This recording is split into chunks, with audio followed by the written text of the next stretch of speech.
We'll see. It'll change to red. There you go. We're live. Hi, everyone. Very happy to write Ivanu Wright.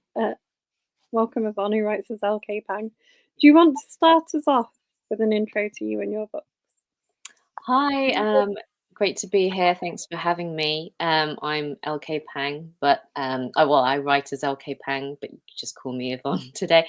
I've been writing for a few years now. I've got 2 books published with Kronos Publishing, small press. And the first one's Moat Hill Hall. That was my sort of fun romantic thriller debut, largely inspired by Jane Eyre and Rebecca and Wuthering Heights. And I wanted to transport those sort of gothic feeling romantic vibes into today's world and explore what would happen if a mixed race architect went to renovate an abandoned stately home that was owned by her very own Mr. Rochester. So it's that with a modern, dark, seductive twist. And then the book that I recently released in October is called The Night Counsellor, and that's it has a much more darker tone. It's a 1950s thriller set in a West Yorkshire mental hospital.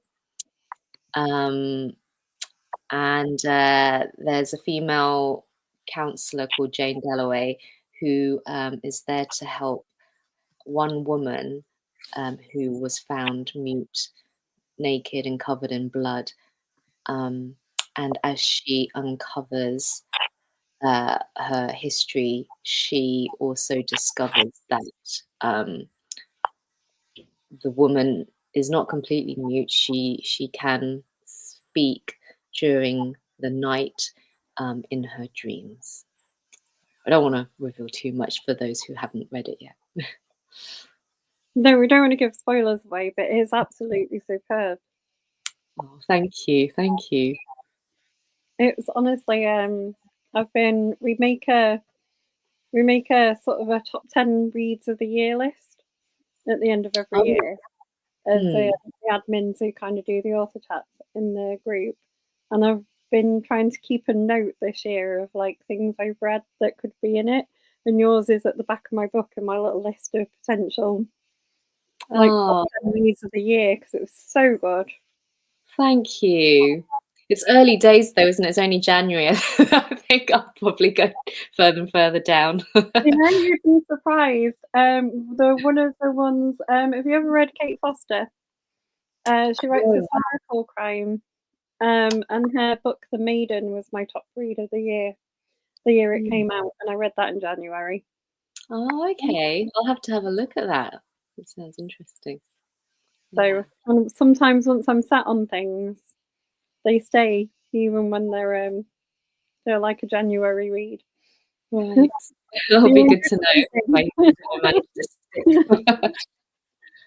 Because it is. I was listening to you describing the other one, and I love things like Wuthering Heights, so I'm definitely going to go back and buy that one as well. But I think this one's very atmospheric. I do try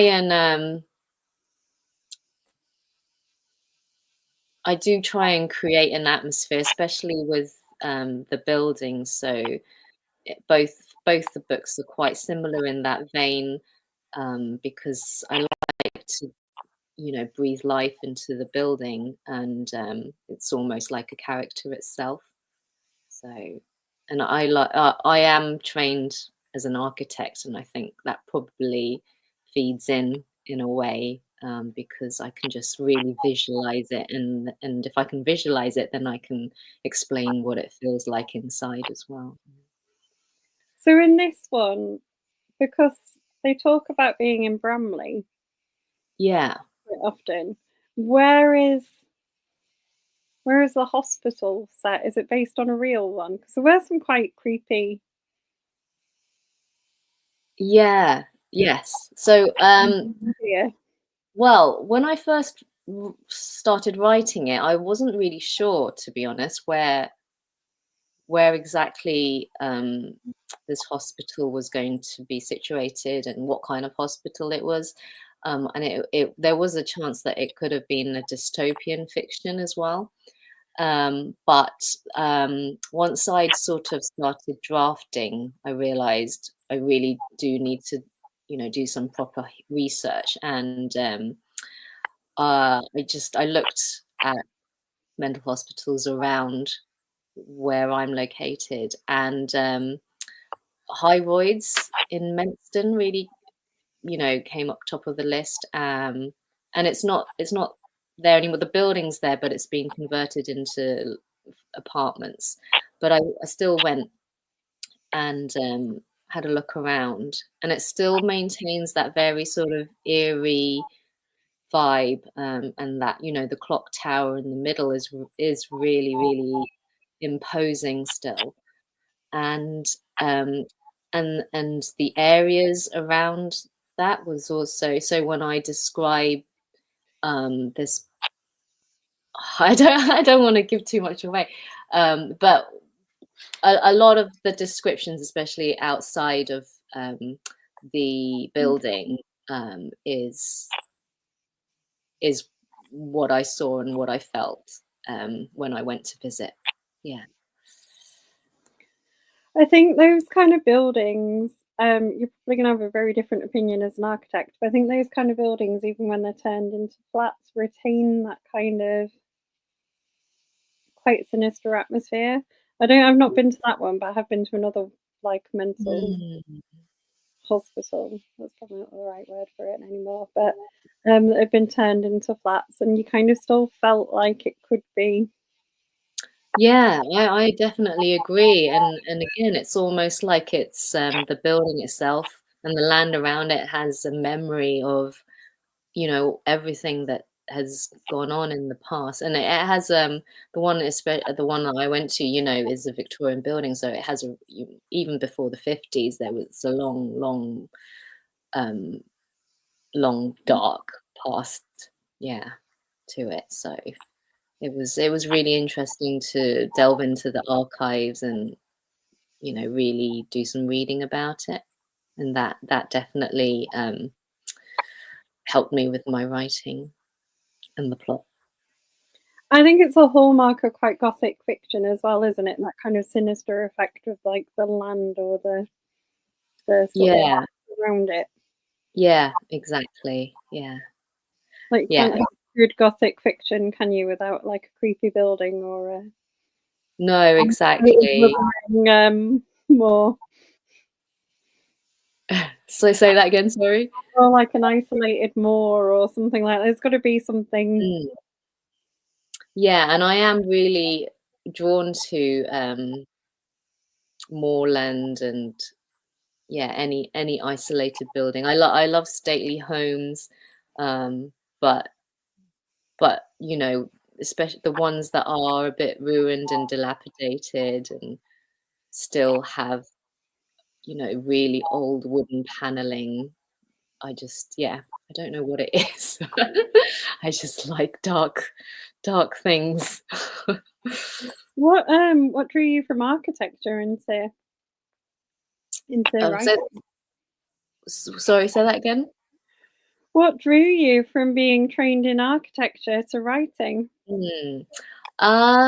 Well, the writing has probably always been with me since I was a child, and I just dipped in and out of it. I never really took it that seriously, and then the architecture took over.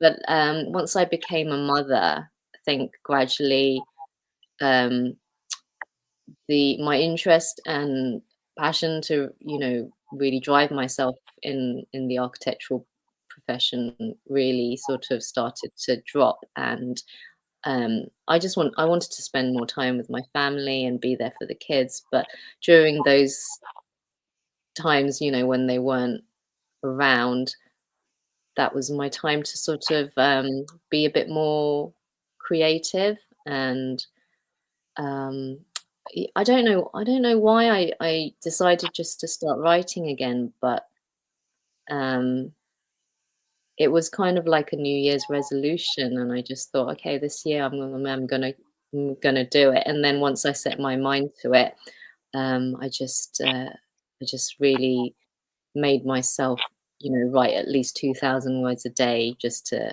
get the first draft down of the first book, and then that was kind of it. That was the start of the journey.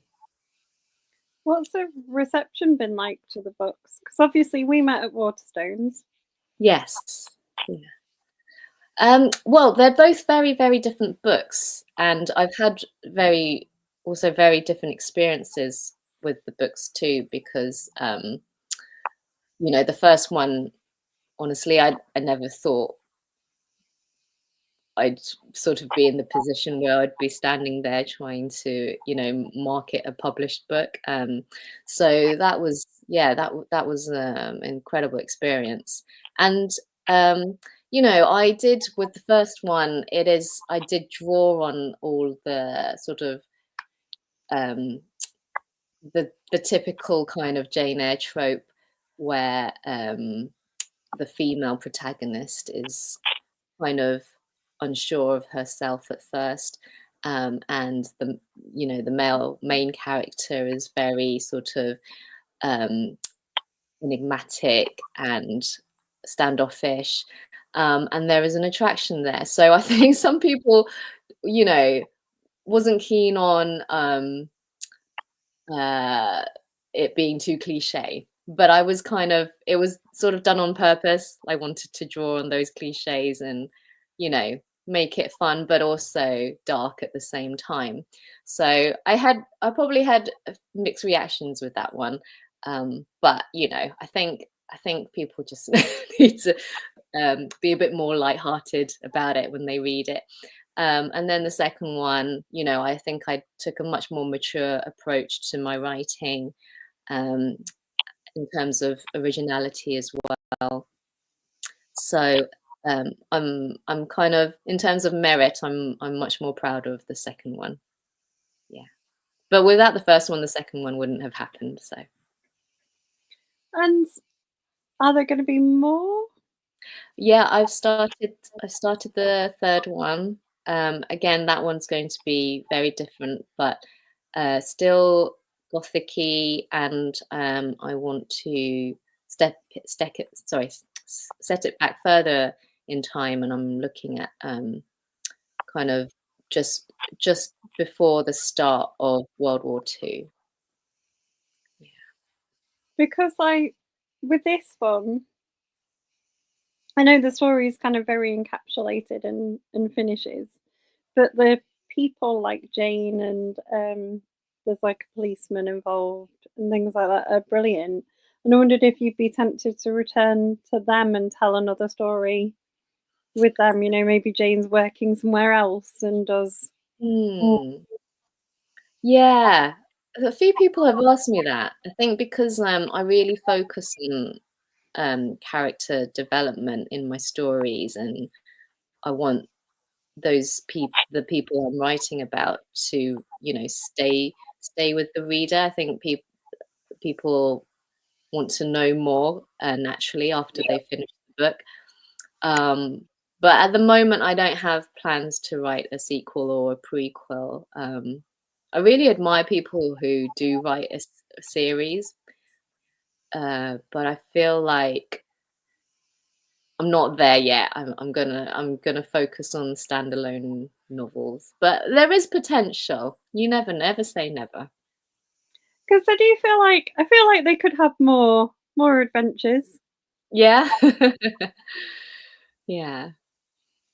What Well, would put you off it? Why do you not feel like you could write a series? um, I think just in terms of my creative process, um, I think I find it easier to contain these characters, in a certain amount of words. Um, and I'm not sure I have the capacity to extend that for the same breadth in another novel. And also, you know, it's all I see each book as like like one single kind of creative exploration. So I feel like I've sort of, you know, done all I can there in terms of Jane and her work in the 1950s. But I feel like I want to try something else now. So that's mainly why. But I might return to it. I don't know. We'll see. Are you just good at saying that nicely to try and keep the people who are big fans of it? Yeah, keep you on edge. Keep us waiting with bated breath for more. Yeah. Some people have said they'd like a prequel to some of the side characters as well, which is quite interesting. One of the reviewers thought it would have been good if there was a series, but as in the book could have sort of gone through a few books with viewpoints from different patients, and then it all sort of coming together in the final book. But I never thought of that, so it's too late now. I can see that. I think it's how you'd manage that as well, because it's quite the patient that Jane is treating and kind of the other things that are going on are all quite harrowing. I don't know if I'd want to read a series of all of those. Do you know what I mean? I think it was really good in the book and you did it really sensitively, but I don't know if I'd want numerous books of the same thing. No. Yeah, you're right. So it would be, I think they would have to be more scenes set away from that environment, and delve into the history of those patients, I guess, before or even after they left. So, yeah. Yeah, I don't know. Still not sure. Because I think obviously it was set during a time when, like, I mean, we all know that kind of those places, I mean, from when you set them, were probably sort of already getting a bit better, but weren't great. And definitely weren't great well before that, if you know what I mean. So it's kind of, it must be quite hard to write. I mean, it must have been depressing research, but it also must be quite hard to write because you've got to get it right for the time, but also. Yeah, definitely. And I chose that time because, you know, it was really interesting in terms of the changes. So it was like really unfortunate how it was, you know, maybe a decade before, you know, real reform in terms of the laws for mental health, and also, you know, well, homosexuality was illegal in that decade as well. And then, you know, women's rights also, and how society viewed women was, yeah, just really interesting, and to be able to write about that, but with fictional characters, was sort of good for me to sort of bring it to light to myself, as well as, you know, people who are interested in reading about it. And that's like a thing you bring up, isn't it? Because Jane is like a single mother. Yeah. And And very aware of like how people view her. and, you know, I think because we've moved along in society so much, it's easy to forget how, you know, the things that really suppressed women just a few decades ago, you know, really not long ago. Yeah. And I think it's good to kind of reflect that, isn't it? You know, Mm. because we are a bit like there is much better. Yeah. exactly. today, but it's good to talk about what it was like. Yeah, yeah. Yeah, and I do wonder because, you know, back then it was seen as normal to behave like that. You know, it didn't really matter what kind of mental illness you had, or not even, you know, they would sort of bundle all types of um, anomalies together under one bracket and just sort of tuck them away, and then, you know, never to be seen again in these hospitals. And it was accepted, and families thought that is what you should do. And it's weird to think that that was only, you know, not that long ago, and to think, what do we do now in society that we think is okay? But, you know, in 50 years time, you know, what are they going to be saying about us? Like, it's an interesting thought. Yeah. Yeah, I like going down those kind of rabbit holes though, thinking what would people think about what we do now so many years in the future. Yeah, yeah. Why are you drawn to like historical fiction? Because you're saying your other one might be Victorian. Not Victorian, just No, not before quite. World War No, Two. just before World War Two. That was it. Sorry. Yeah. I am drawn to historical fiction, because I do feel like going back in time or immediately sets the tone of something that isn't quite tangible in a way. You know, it's you have a sort of memory of it, but it's quite kind of fuzzy and hazy, and something you can really sort of, you know, manipulate in a way. And I think, you know, especially the sort of darker parts of history. I don't know why I find it fascinating. Um, yeah, I don't know. Don't I don't know if I've answered your question very well. No, it's fine. So you're writing book 3 currently. When are you envisaging that would come out?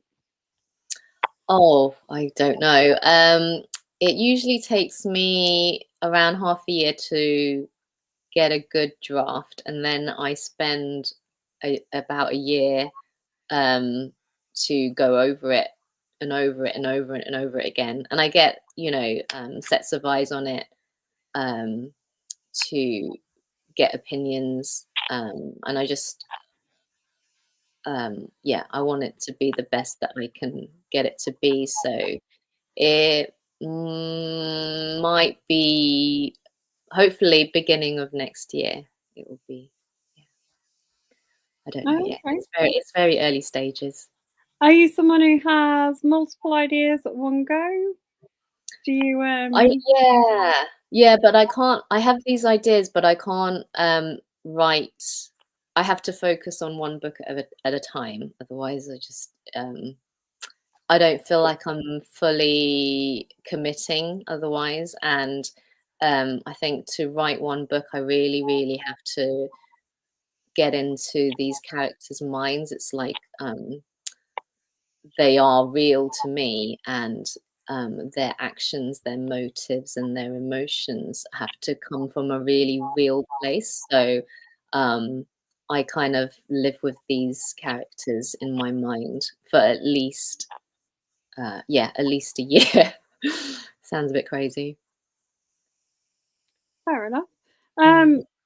Um, is that when you were talking about like really focusing on your character development, which is true because even like side characters in this, like the lady who helped to look after her Mm. little boy, are really well fleshed out.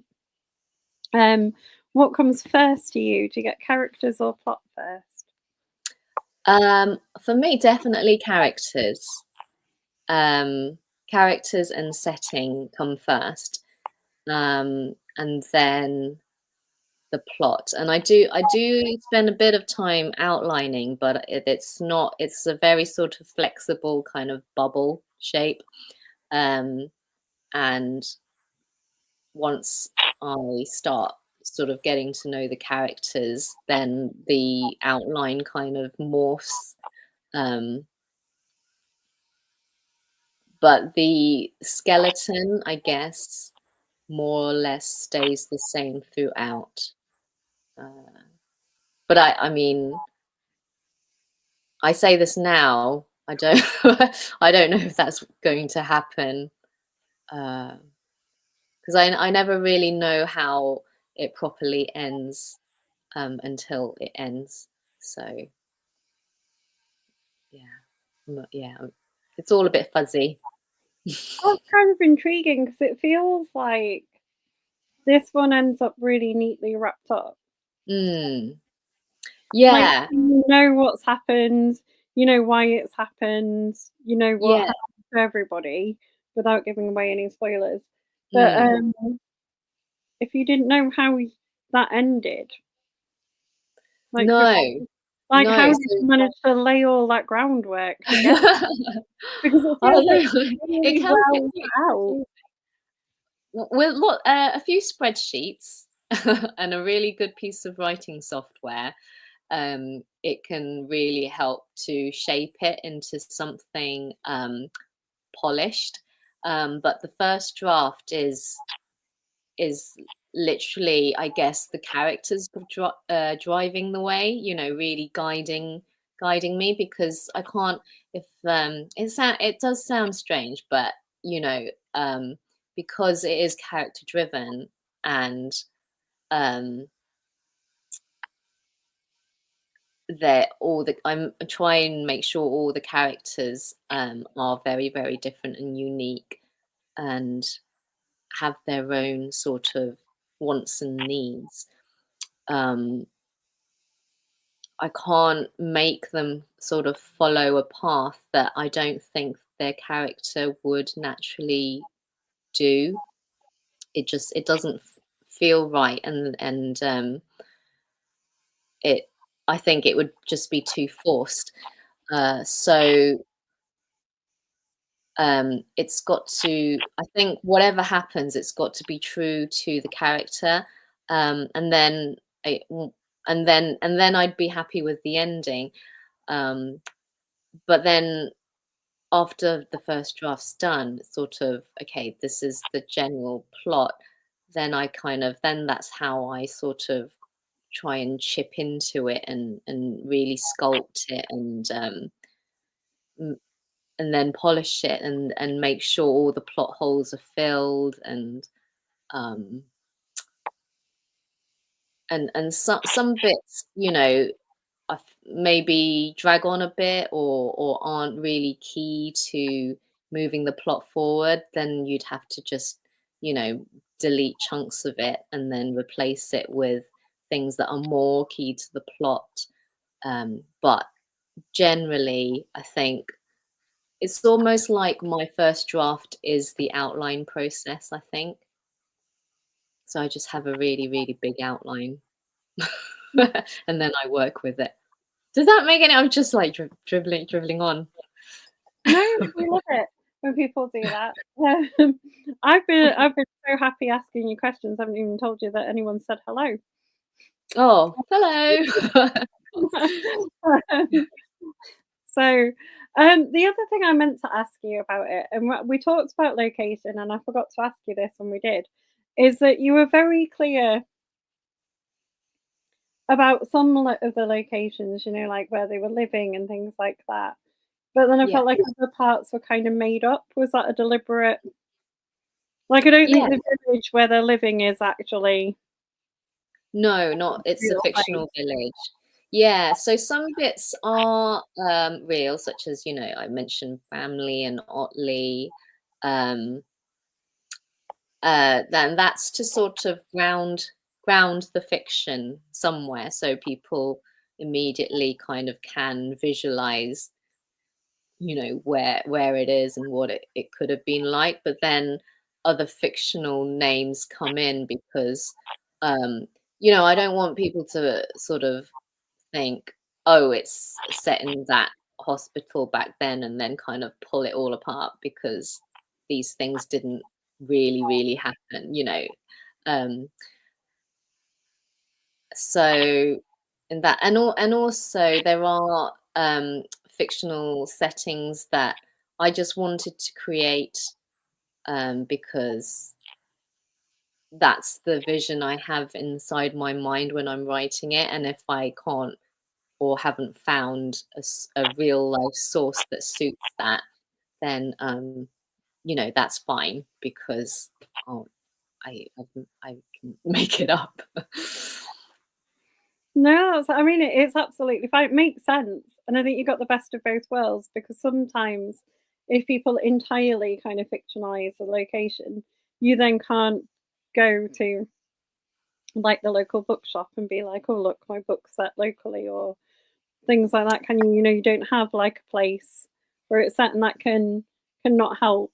Whereas you've No, got the mixture of both worlds. You've got it set in real places that people know and people like to read things that mm, they know a location, but then you also use the artistic license to make up the bits that you need, which is fine. yeah, especially when it comes to the details. I think in generic terms, it's okay to say, you know, the hospital's near Leeds um, and uh, and you know, some parts of it are in London, some parts of it are near the moorland. Um, but but yeah, when it goes to the actual details of the building, then I think I absolutely had to fictionalize that. Yeah, Yeah. fair enough. Sarah, who's watching, has asked if you have beta readers who help you like refine that. Yes, I do.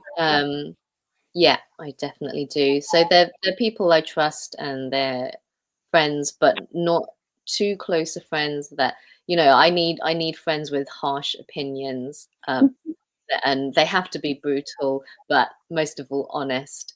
And you know, I get them to cast their eyes over it, even you know, at its really raw kind of first draft state, because um, I need to get over the whole imposter syndrome.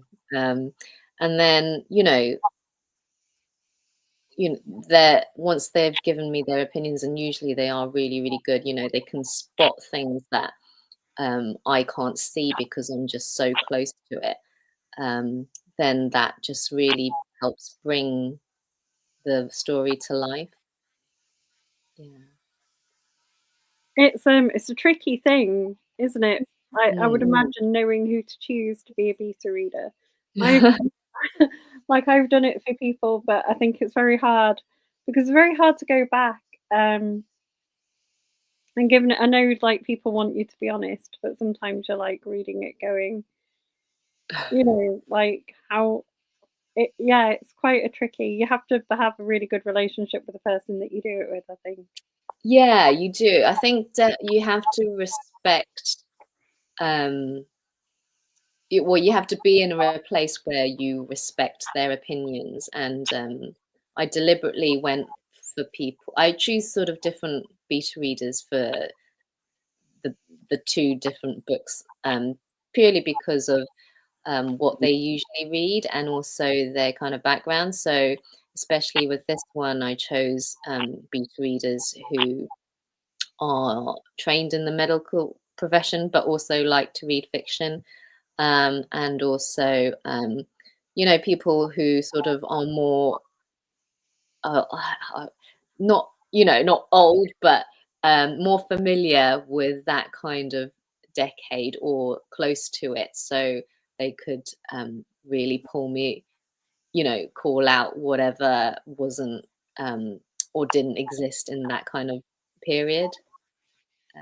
Yeah. So that's been really helpful. I But, think I think it's sorry. no carry on. Oh, no, I don't I was just gonna say, I think it's good to not be so precious, about what you've written because at the end of the day, it's for the readers.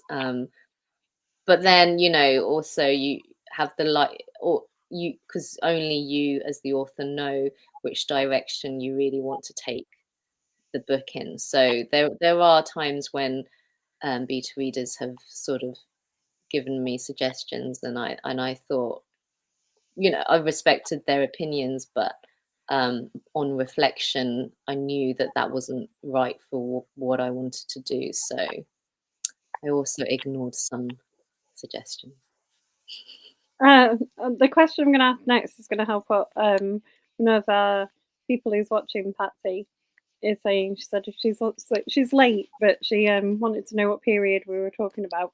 And it's like the 50s. And I think the interesting thing about that, because of where it's set, being within like the walls of this like hospital for people with like mental health problems, is that you've got that kind of mixture of all of the eras. I mean, you've got like post-war people dealing with the sort of realities of having been at war, which you can talk about, which is really interesting. That would be really real and impactful sort of in that time. You've got people like Jane trying quite new, modern-ish sort of ways of helping people. You've got kind of the older beliefs still there. You've got quite a lot going on, and I think it's like a really good period of time to set it, because you can have all of those things sort of together in this building in a really beautiful way.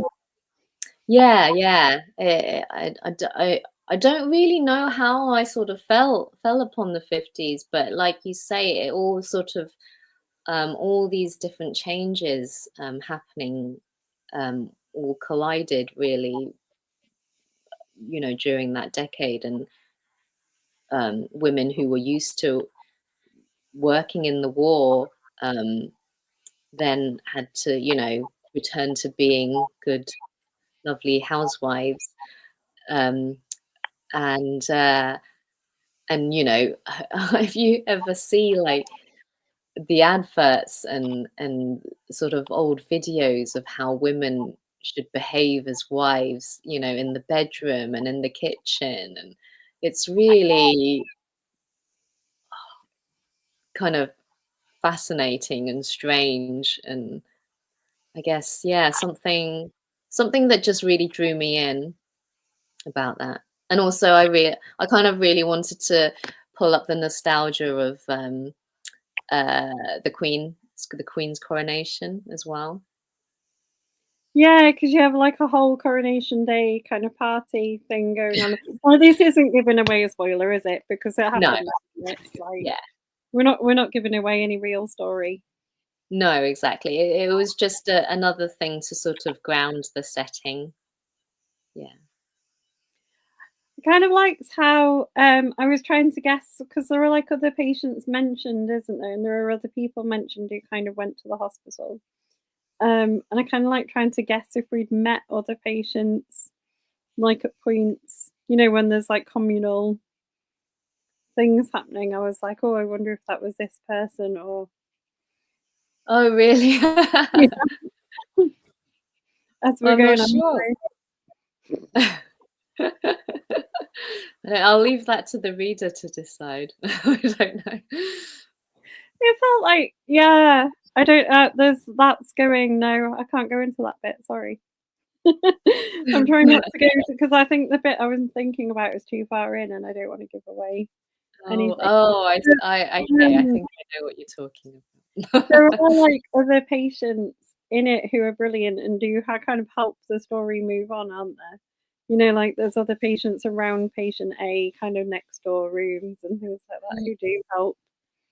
Yes, yeah, and I don't think you'll give away too much by just there is a side character called Cleo, and she's a very lively character.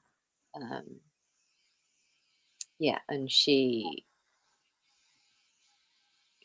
she's great. So yeah. She kind of dramatically like helps the story, doesn't she? I think like she helps. Yeah, she sort of catalyzes the whole thing, really. Yeah. Patricia's saying there was still rationing in the 50s, wasn't there? There was. There were bits that were coming to an end, like sugar sugar was slowly coming to an end, and they have a bit of a party about that. Oh, let's make some cake kind of thing. Um, yeah, but that was also interesting doing research about what people ate, especially in that year, because there are things that even Google you can't find. So I did have to talk to um, people of an older generation to find out. Yeah. I mean, there's plenty of places you can research as well in Leeds, isn't there? There's Mm. like all sorts of places that will tell you stuff about that. Yeah. Have you ever been to, I don't know where you're located, but if you're anywhere near Durham, there's a massive and wonderful outdoor museum called Beamish. And recently they've renovated, or not renovated, sorry, recreated a 1950s village. And there's like a village hall. It's a bit weird because some Mm. bits are just like going to your grandma's home here.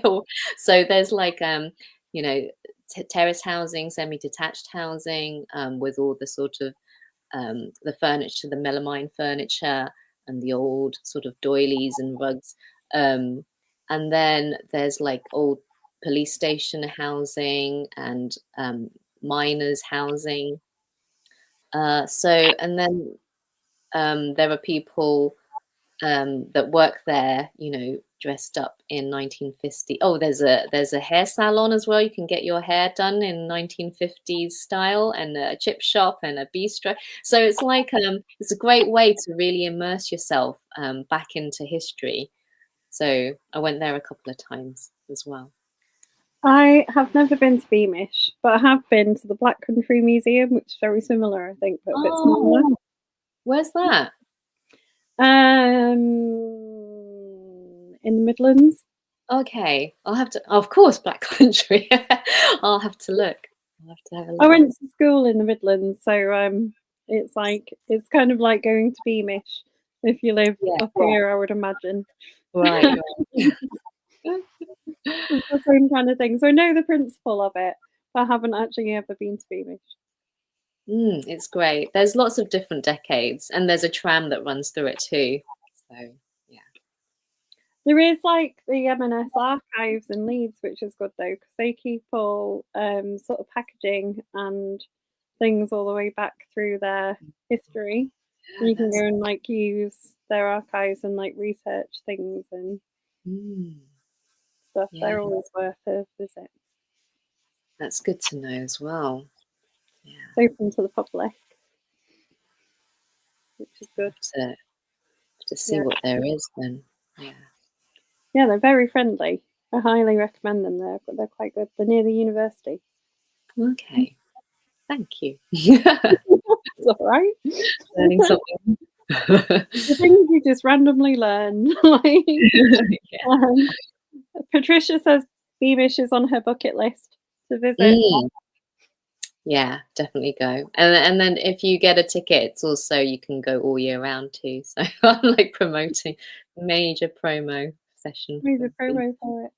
I mean, because you have trams in it, didn't you? Because Leeds, where like part of it is at, did used to have trams. My dad remembers there being like trams.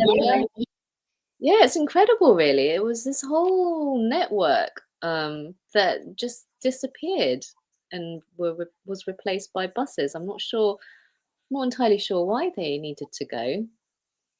No, and now they're talking about bringing them back. I went to university in Sheffield, and they have trams in Sheffield still. They're very good. Oh well, and they have it in Manchester as well. Yeah, no, they're great, aren't they? I thought about going to university in Sheffield. But I went to Leeds instead. Oh, right, okay. They're neighbouring cities, but they're close. Yeah. So one of my favourite author chat questions, this might stump you, because I never warn people before it comes, is what have you read so far this year and really enjoyed? Oh, wow. This year? Just January? This January. Or you can Wow. go last year as well if you want. This January. We'll be generous.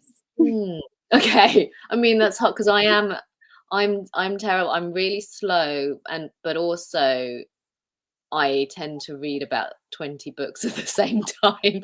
So, but the last one I have actually finished, I can't even remember if it was this year or not. It was I've just finished is Yellowface. Is it Yellowface? I think it's called Yellowface.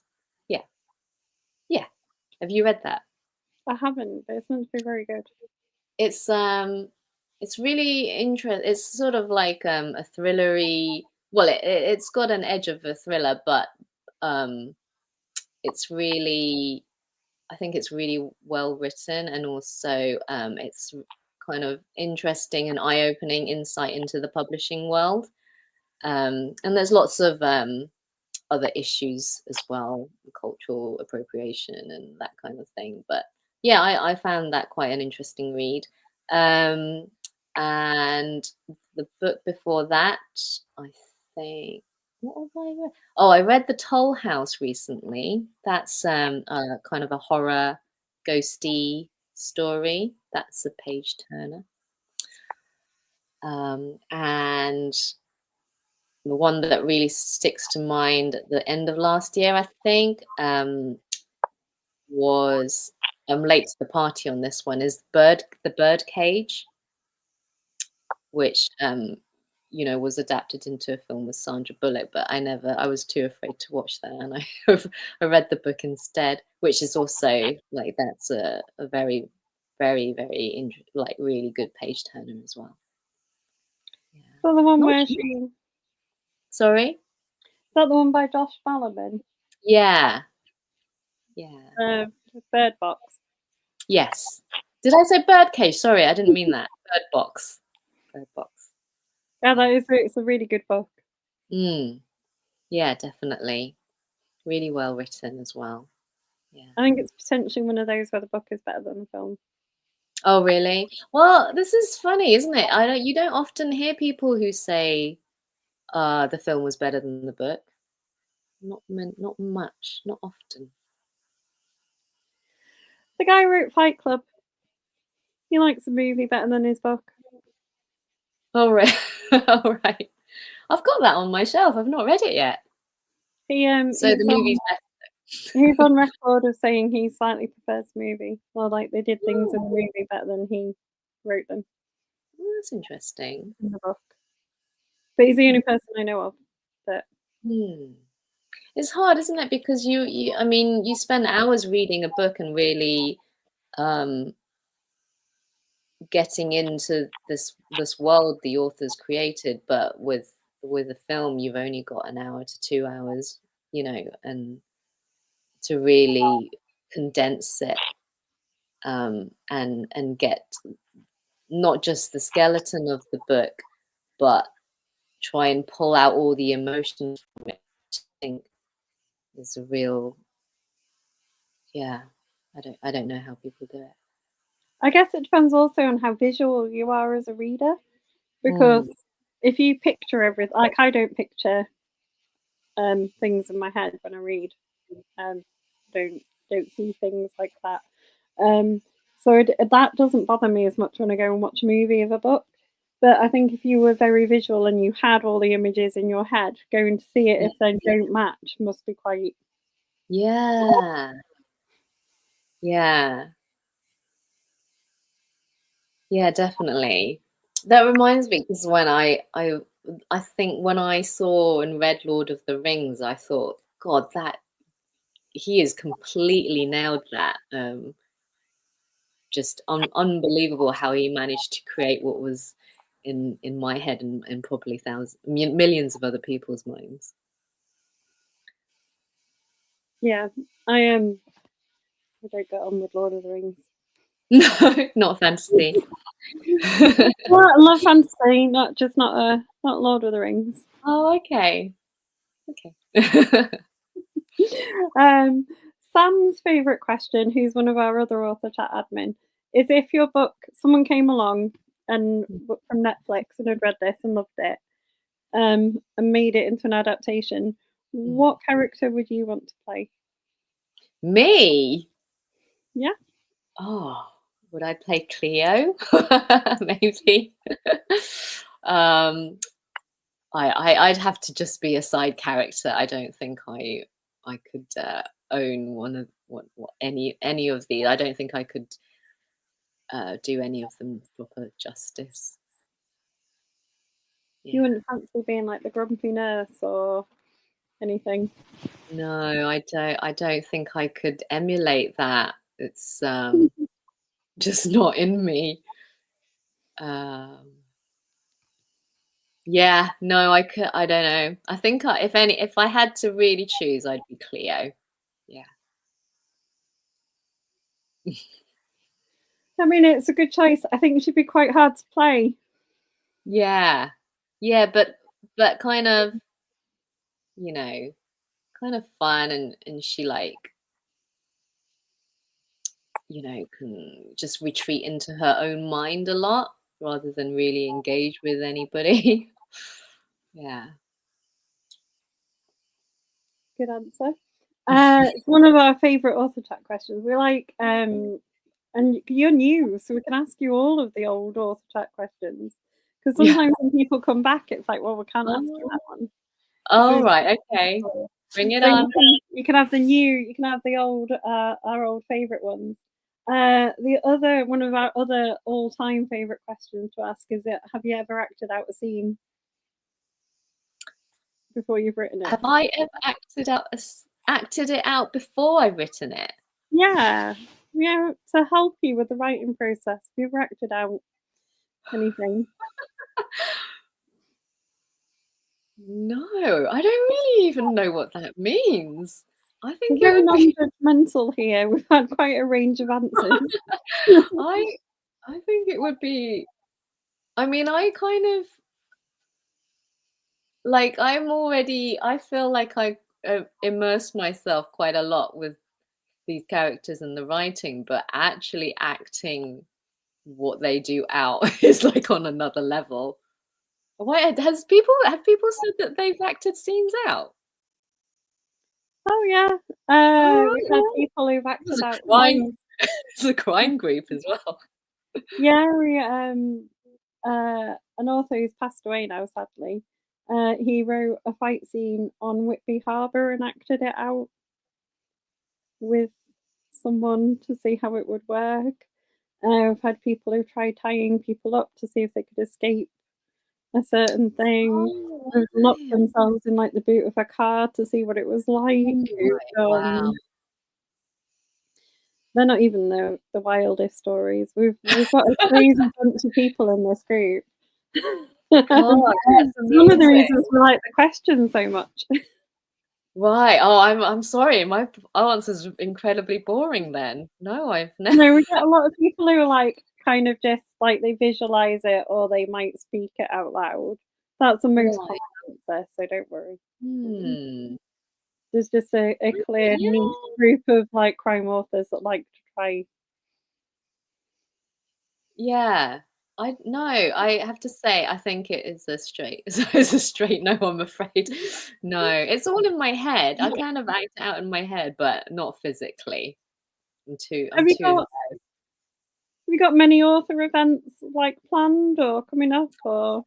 I've got 3 more bookshops lined up. The dates are still to be confirmed, but one's going to be in Wakefield, in Huddersfield, and another in Saltburn. So I'll post these dates up on my social media once I find out where they are, when they are. Do you go to any of the book festivals and stuff as well? So like, I'm hoping to, but yeah, I haven't. I think I've probably applied for a couple, especially the crime writing one in Harrogate. But yeah, I haven't. I don't know yet. I don't know if I'll be there yet. Yeah. fair enough. They are. I mean, they're always good to go to just to mingle with other authors and And Yeah, I'd love to. Yeah, well, exactly. I'd love to just go as a spectator as well. Yeah. that's generally what I go as. Mm. Spectator, it's quite fun. Yeah. Have you signed up for any? No. So I normally go to Harrogate for a day just to hang out with people. And then we organise our. I will. I'm sorry. You're live on the internet. Okay, I'll do it when I finish. Okay, he wants me to say goodnight to him. Okay, we can finish off so you can do that. Hi. Say hi to everyone. We're going to bed and I'll be there, okay? I'll be there soon. Sorry. That's okay. But yeah, do you want to finish us off then with a reminder if people are watching of what they're going to go away and buy? Okay, so I'm LK Pang and I wrote The Night Counselor. It is if you follow me on social media, I'm lkpang.author, I think, on Insta and Facebook, and then through that I've got a link tree, and you'll be able to see online where you can buy it. It's available in paperback, Kindle and Kindle Unlimited, and some of the Waterstones that are local to me, Harrogate, Northallerton and Leeds and York, and also a lot of the independent bookstores as well. Yeah, wonderful. And it's well worth reading. It's an excellent read. Thank you. All that's left for me to say before you go away and say goodnight to people is thanks for joining us. Thanks so much. Thanks for having me. It's been a really nice chat. No problem. I hope everyone enjoys the book. Everyone can see it.